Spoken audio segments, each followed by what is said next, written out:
Assalamualaikum warahmatullahi wabarakatuh. Pemirsa, mungkin nyo senambung daripada baru masalah sengketa Gubernur PLT Gubernur Aceh dengan DPRA Aceh. Mekru semangat lun kalon ticim teteh tekim atih ba bangka ni ba uronyo habalun talin ke Bandung culim cepongon apa masalah Aceh gitanyo ukaisa bantaboh negara bantaboh kampung hanalito tulung tentang penguasa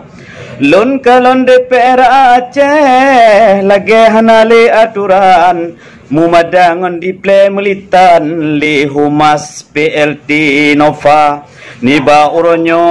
nedengo herakan baculun petan kon haba petuna lun kalon lebih penting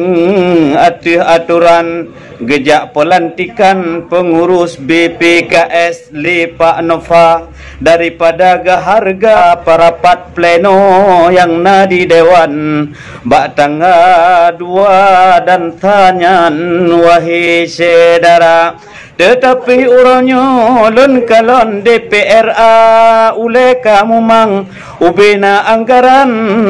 han muholiba anggaran APBA lun kalon jika menan yang kesengsaraan cita rakyat lam desa dengan awak drone Gubernur PLT ngon anggota DPRA Tajan hana necok keputusan berbagah dengan segera merana rakyat benar tuban tente mentimpan dum rakyat jelata nepike bacut ke rakyat be ule mumang drone ditinan mangat taja lih dipilih le bangta drone kudip katimang gaji bila hanapan 10 juta tetapi uronyo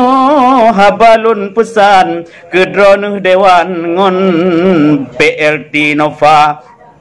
benar jaga ngon pelestarian supaya aman rakyat lam desa menyohana necok dengan segera anggaran APBA 2013 ngon 2020 tente kaputuh ekonomi warga memang jeno laju wahe tungku be necok berpenutuh lagi nemehaba lun kalon dewan ni ba uronyo wahe erakan mumadangon militan ngon tikrek haba bek mumadangon militan nyan hai anggota dewan neci ke putrang ba PLT Nova nyo haba ulun tikrak bujut ke pedoman bujut ke penawa hai rakan ban mandum urang dusun ngon kota etno ke dilai yang dapat lun sampaikan tingoh lun tamung lam rejang menyohana keputusan PLT ngon DPRA. Sekian.